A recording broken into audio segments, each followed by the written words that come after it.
और अब बारी खबर विशेष उत्तर प्रदेश की यूपी की कुछ खबरें आप तक पहुंचाते हैं। बीएसएनएल 4G के उद्घाटन कार्यक्रम में तकनीकी विकास पर सीएम योगी आदित्यनाथ ने बधाई दी। साथ ही कहा कि बीएसएनएल के 4G लॉन्च से संचार की सेवाओं में गति और कनेक्टिविटी को नया आयाम मिलेगा।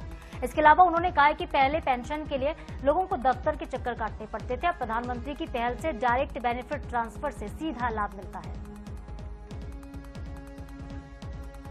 बीएसएनएल 4G नेटवर्क का शुभारंभ हुआ, कनेक्टिविटी को नया आयाम मिलेगा और नया फायदा जनता को भी मिलेगा।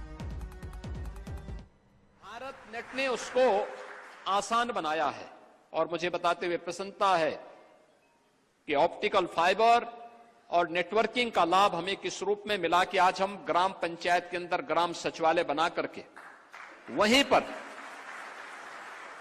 पर हम आय प्रमाण पत्र, निवास प्रमाण पत्र, जन्म और मृत्यु प्रमाण पत्र ग्राम पंचायत में गांव के लोगों को उपलब्ध करवा रहे हैं। न केवल इससे रोजगार का सृजन हो रहा है बल्कि बैंकिंग की सेवाएं भी बैंकिंग कॉरेस्पॉन्डेंट सखी के माध्यम से गांव-गांव में उपलब्ध करवाने का कार्य इस बेहतरीन नेटवर्क के माध्यम से आज प्रारंभ हो गया है। आपने देखा होगा पहले किसी भी वृद्धजन का, किसी निराश्रित महिला का, किसी दिव्यांग जन का या किसी भी रिटायर्ड कार्मिक का कोई पेंशन की सुविधा होती थी, उसके लिए उसको चक्कर लगाने पड़ते थे, कार्यालय चक्कर लगाने पड़ते थे।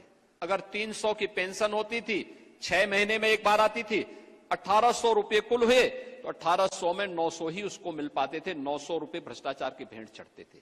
प्रधानमंत्री जी ने व्यवस्था की कि अगर 1800 रुपया है तो 1800 रुपया ही उसके अकाउंट में जाएगा, एक भी पैसा कम नहीं कोई भेज सकता।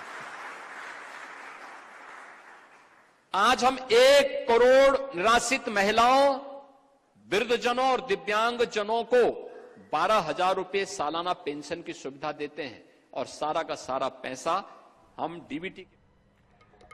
लखनऊ में विकसित उत्तर प्रदेश विजन @2047 कॉन्क्लेव का आयोजन हुआ, जिसमें सीएम योगी ने शिरकत की। कॉन्क्लेव को संबोधित करते हुए सीएम ने कहा कि बरेली की घटना बेहद शर्मनाक है। सीएम योगी ने कहा है कि मौलाना भूल गया था कि यूपी में सरकार किसकी है। ऐसा सबक सिखाएंगे कि पीढ़ियां दंगा करना भूल जाएंगी।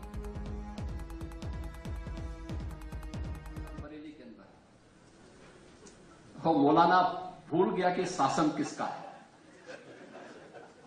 वही मानता था धमकी देंगे और हम जबरदस्ती जाम कर देंगे। हमने कहा जाम नहीं होगा, कर्फ्यू भी नहीं लगेगा, लेकिन कर्फ्यू का सबक तुम्हें ऐसा सिखा देंगे कि तुम्हारी आने वाली पीढ़ी दंगा करना भूल जाएगी। क्या तरीका है? आप सिस्टम को ब्लॉक करना चाहते हैं और यह प्रवृत्ति थी यूपी के अंदर।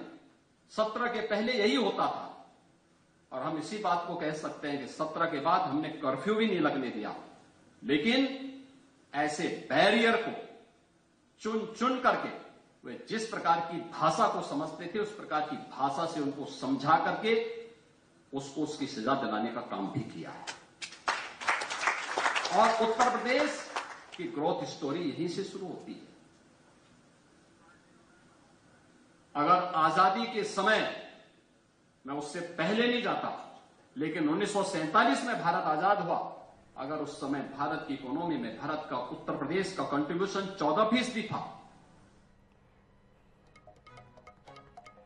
और इसके साथ ही इस बुलेटिन में फिलहाल इतना ही। आगे देखिए स्पोर्ट्स की खबरें और वर्ल्ड अपडेट। नमस्कार।